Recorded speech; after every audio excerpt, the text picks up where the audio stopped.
Good morning চলে এসেছি তাজপুর বিচে।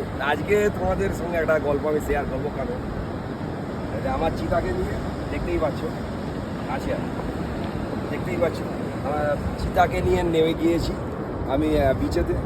তো নেক্সট রাইডের জন্য আমার সামনে নেক্সট রাইডের জন্য গাড়িটা একটু মডিফাই আমি করেছি, সেটাই তোমাদের সঙ্গে শেয়ার করবো। ডবল ফগ আছে, ডবল ফগ লাগিয়েছি।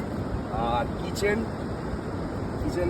বলবো নিজস্ব, অনেক দিনের আমার শখ ছিল আমার নিজস্ব কিচেনটা নিজেরই করেছি।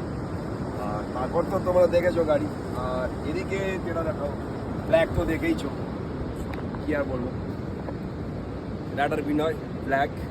আর টপ বক্সটা ইনস্টল করেছি, আর টপ বক্সে কিছু মডিফাই করেছি, যেমন এখানে আমার স্টিকার দিয়েছি। আর আজ পর্যন্ত এই গাড়িটাকে নিয়ে যত যা রাইড করেছি সব নাম লেখা আছে, এটা বোঝা যাচ্ছে। এগুলো নামগুলো লেখা আছে, দেখতে পাচ্ছ এদিক থেকে হালকা সামথিং।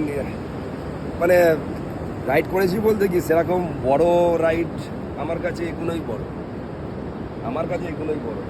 এইটুকুই শেয়ার ছিল। তা নেক্সট রাইডের জন্য সম্ভবত আমার নেক্সট রাইড সাউথ ইন্ডিয়া, তার জন্য একটু মডিফাই করেছি। এটুকুই তোমাদের সঙ্গে একটু শেয়ার করার ছিল, যার জন্য ভিডিওটা করা। তো আমি আশা করবো আর কি আপনারা পাশে থাকবেন, ভাইকে ভালোবাসবেন, ভাইকে আরও এগিয়ে যেতে সাহায্য করবেন, এইটুকুই বলার ছিল। রাইডার বিনয়, ভালো থাকবেন, চলো।